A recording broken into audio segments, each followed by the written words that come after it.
What is up, guys? Welcome to No Bias MMA. For the first time, I'm bringing you my very first betting breakdown.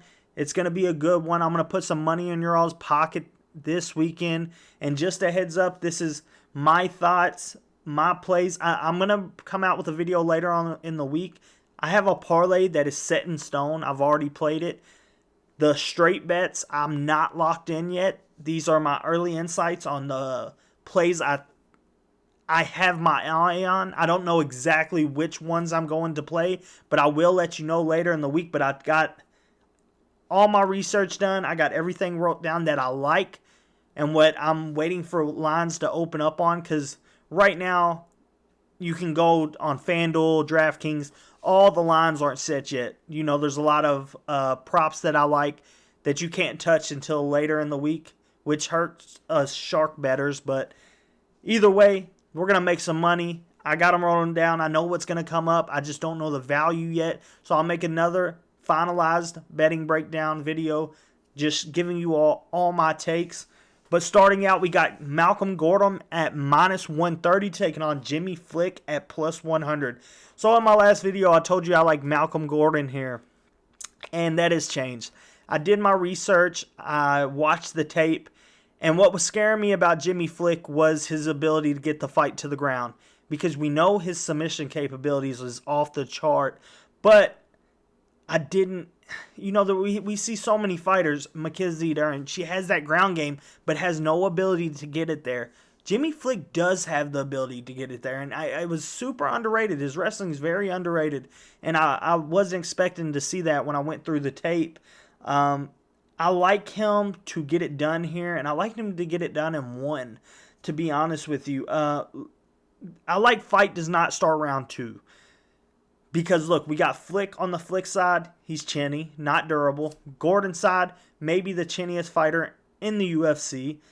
We got, Flick's most of his wins come in round 1 by sub. And I'm kind of seeing that here. I think he gets Malcolm Gordon down early, takes his back, and chokes him out. So give me fight does not start round 2. And I like a counterplay to this also. I like to do this a lot. I know one bet's going to lose, but give me the fight does not start round 2, and also give me Flick by submission in round 1 or 2.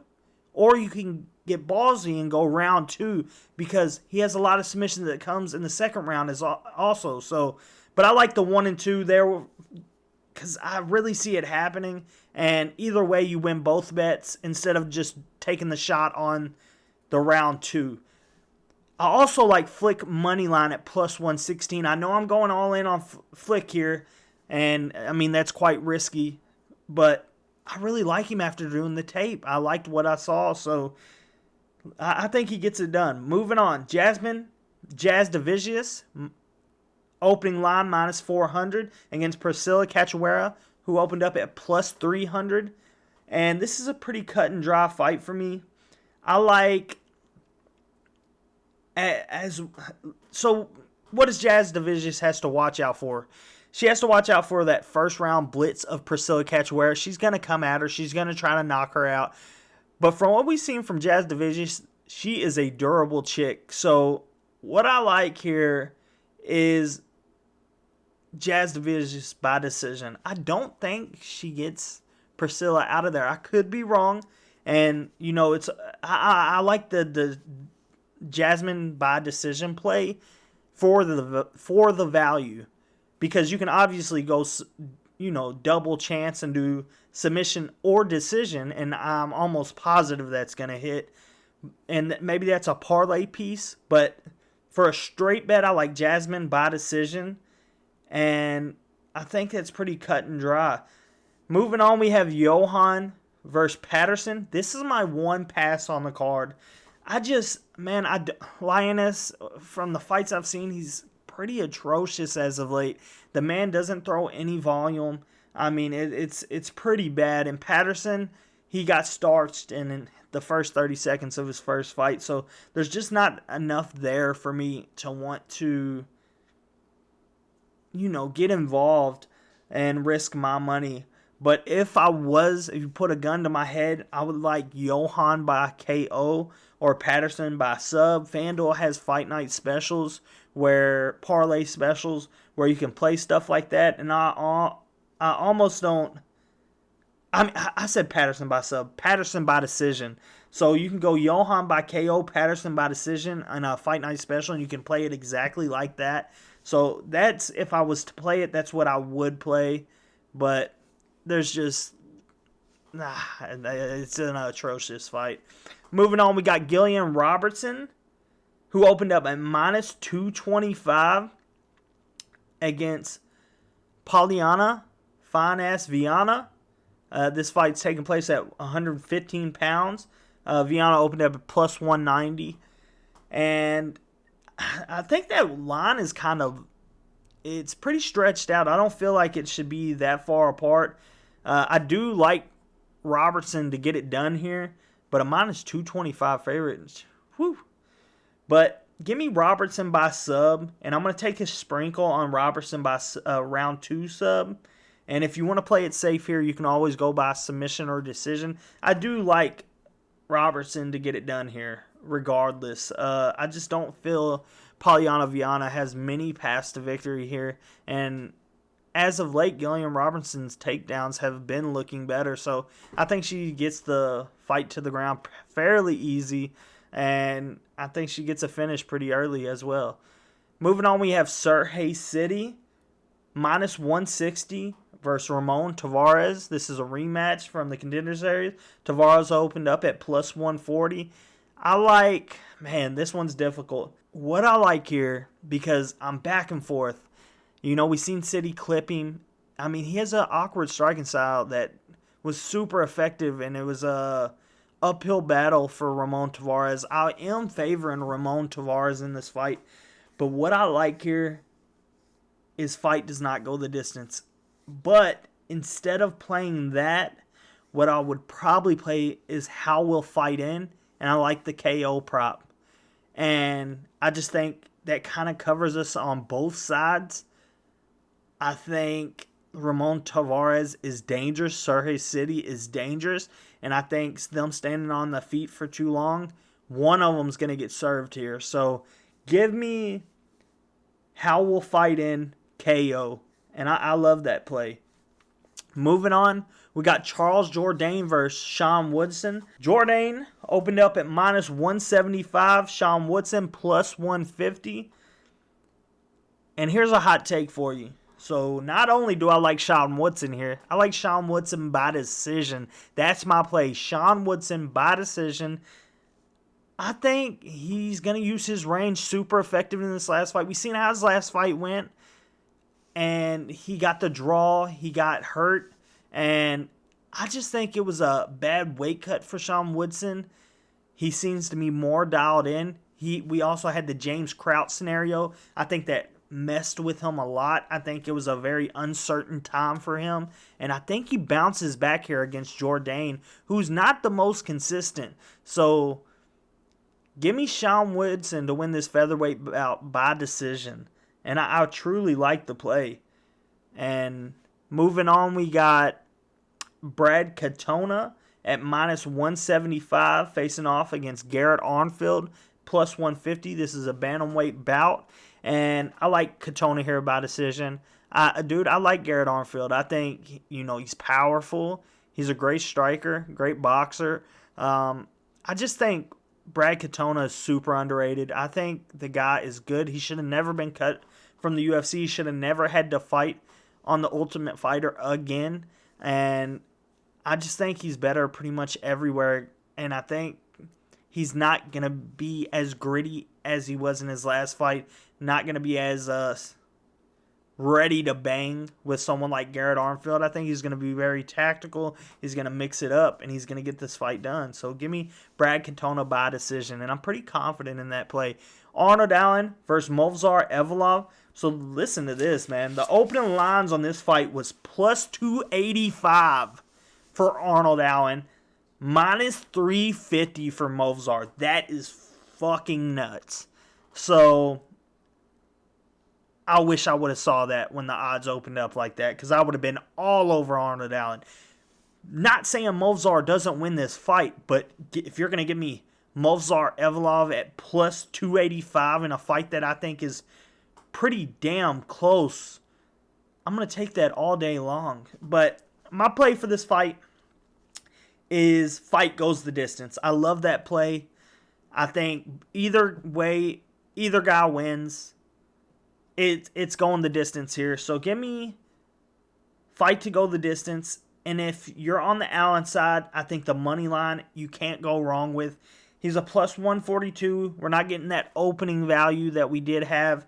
But, I mean, Allen, I think this fight's 50-50. Does Movsar, is he able to ragdoll Allen here? I don't see it. So I think there's going to be a lot of chances for Allen to get damage done, and we've seen how the judges are scoring fights nowadays. Damage is everything. So if Allen can get, a minute and a half of damage off on Movsar and he controls him most of the rest of the round, they're going to give that round to Allen. So this new system is not favoring people like Movsar Evloev anymore. So give me fight goes the distance. And if you like that Allen side, like I said, play the money line. Or either by points. Whatever side you're on, whoever you got, whether it's Movsar Evloev or Arnold Allen, play them by decision. Either way this fight goes, I think you're getting way better value if you play them by decision. I don't see how it goes any other way. Movsar is a decision king. Allen is a decision king. So either way it goes, I think that's the play for you. That one should put some money in your pocket. Chris Curtis versus Marc-Andre Barriault. I see a lot of people that's taking the shot on Barriault.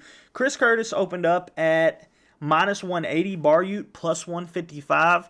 And it's his significant strike rate. I think he throws six strikes per minute. Compared to Chris Curtis's, which is not high at all. But the thing is, Chris Curtis doesn't have to worry about this fight going to the ground. So I like Chris Curtis here. I like the money line. I think minus 180. It's a little steep. Definitely for a Canadian fighter fighting in Canada if it goes the distance. So what I'm going to do here is I like Chris Curtis to win and fight to start round 2. And I think that's the best thing you can do. And I like the over in this fight. I could see fight to start round 3. That's what I'm looking at is the over here. And I can see, as much as people say, I think Curtis is going to be landing the bigger, more damaging shots. I think we're going to see him hurt Barriault in this fight. I don't think Barriault has much for Chris Curtis in this fight. Moving on, we got Neil Magny versus Mike Malott. Neil Magny opened up at plus 285, Malott at minus 350. And it's Malott by sub. I mean, Magny, he has atrocious submission defense. I just don't think he has a lot for Malott here. Unfortunately, I like Neil Magny. But give me Malott to win by sub. And I like Malott to win by submission in 1 or 2. So I think that's the play. Not only playing by sub, but play the round. I don't think you can go wrong. Go look at his record. The man he's not going to the third round with Magny. I think he's going to get the fight to the ground early. I actually like him to do it in 1, but I'm going to give Magny the benefit of the doubt and say that he can tough his way out to the round 2. So give me Mike Malott by submission, round 1 or 2. Moving on, we got Marlon Bueno Silva, who opened up at minus 160 against Raquel Pennington, who opened up at plus 140. And I'm back and forth on who I think wins this fight. But the way I see it here is Silva by sub or Pennington by decision. So another way I think I'd play this fight to start round 3. I think it goes late, but it's going one of them ways. So I want to see the lines. Like I said, a lot of these haven't opened up yet, so I can't see how much value is actually in fight to start round 3. But Bueno Silva's a finisher, so I think we could get some value there. And if we do, if it's under minus 200, I think that's a steal of a play. And you can't go wrong with it. But like I said, they got the Fight Night specials on FanDuel. I don't know about DraftKings, but Silva by sub, Pennington by decision. You can't go wrong with that. And then moving on to my favorite fight of the year. I've been blowing y'all's ears off about this. Strickland, minus 140. Duplessis, plus 120.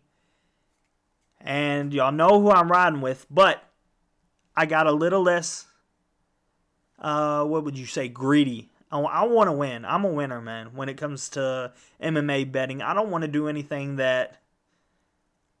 I'm not delusional. That's what I'm trying to say. I understand this is a close fight. Whether I have my reasonings for thinking Strickland wins, I could be wrong. You know, both these men have trained their damn hearts out. They both have a vision. Duplessis on a mission right now. He wants that belt. He'll do anything to get that belt. He'll die for that belt. He'll kill for that belt. So I'm not delusional here. And sometimes it doesn't matter if you're the better fighter. It only takes one night, one mistake. That's it. So what I'm going to do here is fight to start round 3. And we're getting great value on that. Minus 156.